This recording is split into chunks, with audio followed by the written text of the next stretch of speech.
it's the end of the month, so here's the 11 books I plan on reading in March 2026.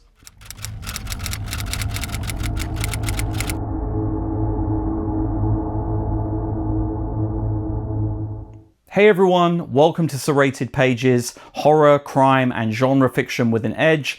I'm Ben and this is my TBR list for March. I've got 11 books on the list. I'm going to run through all of them.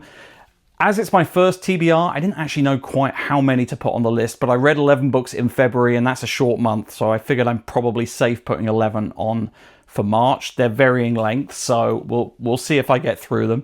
I'm still figuring out the pacing for all this stuff. Firstly, I want to do a quick thank you to everyone who has subscribed, posted down in the comments, shared the channel on social media. I really appreciate it. Please continue to spread the word as we build a community over here. I'm loving it so far. It's great being back making content. It's something I've really missed the last few years. And so yeah, I'm excited to go on this journey with everyone. Okay, let's dive into the books. I have my list here in front of me. And first up, so the first couple of books on this list are books that are focused around some reading challenges that I've been doing, particularly three ongoing read challenges that I figured I might as well keep going through the coming months. I may take some months off here and there depending on where I don't want to get fatigue or burnout on these things. So the first one is, one of the first videos I posted was around my attempt to finally break the back of the Dark Tower and get through the Dark Tower series by my favorite author, Stephen King.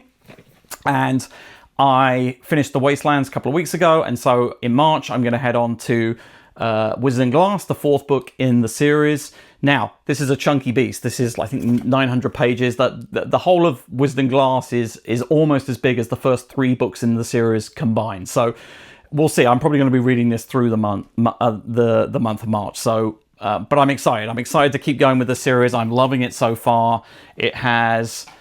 It's so exciting discovering this story that I've sort of waited my whole life to kind of like tackle. And as I said before, the Gunslinger was my blocker for many years. So I'm excited to get through that. Next up is the next in my ongoing reads, and I'm going to probably do one a month of these, of Valancourt Books' reissues of some of the books featured in Paperbacks from Hell, the Grady Hendrix book. And so the next one, number 2 in the Valancourt Books reissue series, is When Darkness Loves Us by Elizabeth Engstrom. And actually, I've heard great things about this. It has a great Goodreads score, so I'm excited to dive into that. Third book on the list is another sort of ongoing read from a series that I discovered in the last month, and you'll hear more about it on my February recap that's going to go live in a few days' time, because on that I will talk about the first 2 books in the series, and that is John Connolly's Charlie Parker series. An incredible detective mystery series, serial killers, dark, disturbing stuff, and I'm totally hooked. So I'm going to be reading the 3rd book in the series, The Killing Kind, which I'm just excited to continue that journey. I've got 25 books to get through, so I'm going to keep going with one of those. Next up is a book that I've actually started in the last couple of days. So, but I won't be finishing it until March, so it's on the March TBR, and that's Between Two Fires by Christopher Buehlman, and that is a medieval horror story, and I've been very excited to read this. I've heard great things about this book, and yeah, so far I'm enjoying it. I'm about halfway through the book at the moment, but it's tremendous. The sense of place, the sense of sound and smell and taste of the medieval plague era filth is quite astonishing, actually. So I highly recommend that. I'm excited to keep going and finish that book. Next up is Laird Barron's Blood Standard, which is the first in his Isaiah Coleridge series. Now, I've heard this series goes into much more of a kind of hybrid detective mystery genre combined with cosmic horror stuff. I think the first book in the series is pretty much straighter than that. He's a former mob hitman investigating a crime. So I much like the Charlie Parker series from John Connolly, I've heard that there's supernatural elements that come into the series later. I've heard that's the case with the Isaiah Coleridge series as well, but I'm excited to read that. I've heard very, very good things about it. Next up, This was in the book haul that I went through earlier in the week. I was talking about Stephen Graham Jones and how much I loved Buffalo Hunter Hunter, and excited to read his previous book, I Was a Teenage Slasher. Looks probably a lighter read than Buffalo Hunter Hunter, but first person narrative, all about a teenage serial killer. So excited to dive into that. Next up is a Sean Hudson book. I did a quick YouTube short on this the other day. I have a fantastic paperback that came in of Deadhead, one of the thrillers he wrote in the early 90s. I'm excited to dive into this. This, I think, came in from 93, which is just after I stopped reading Sean Hudson. So I'm excited to dive into this. This is more of one of his hybrid thrillers. There may be supernatural elements. I know Renegades, which has the same character, the Nick Ryan character, who's a former counter-terrorist operative. There are supernatural elements in Renegades, or at least I think there are. It's been a while since I read it.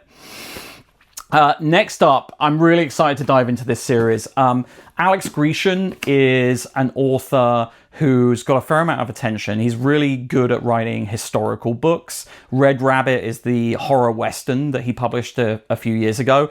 This is the first book in his series of, I don't know what the series is called. Is it the Murder Squad? Scotland Yard Murder Squad. It's set in Victorian London post Jack the Ripper. The sort of setup is after the Jack the Ripper murders go unsolved, the Metropolitan Police are kind of public enemy number one. The government sets up a new murder squad division designed to investigate murders and more serious crimes in the capital. So the idea of that it's sort of the birth of modern policing, essentially. And the series of books, I think there's 4 books and 1 novella in the series, follow murder mystery detective type stories set in that post Jack the Ripper Victorian London setting. Really excited to read this. I've heard very, very good things about it. Next up, a book which I've heard so much about from so many other booktube channels, so many friends of mine as well, and that is Nick Cudder's The Troop. Gory, body horror, Boy Scouts on an island. I think some nasty virus infects them. Horror and mayhem ensues. Really excited to dive into that one. Next up, a book by, I guess this is neither crime or horror, but it is a filmmaker who I think is beloved by genre fans, and that's John Waters, the legendary director from Baltimore, and his recent novel, Liarmouth. Now, he doesn't make movies anymore, although he has tried, I think, on and off over the last 5 years to get this made into a movie with not much success. But this is his recent novel he published. If you love John Waters, if you love Pink Flamingos, Female Trouble, my personal favorite is Female Trouble, Polyester I adore, and you've really missed him on screen, then I think this may be the great antidote to that, which is a recent novel by him. So I'm excited. I've heard it's kind of messed up romance.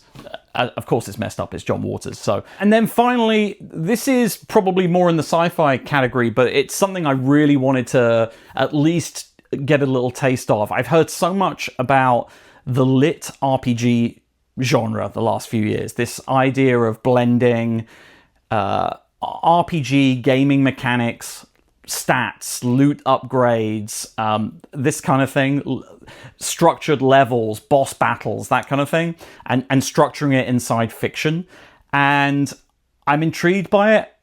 Those of you who know me may know that I worked in the games industry for a long time on the media side, running various large gaming websites.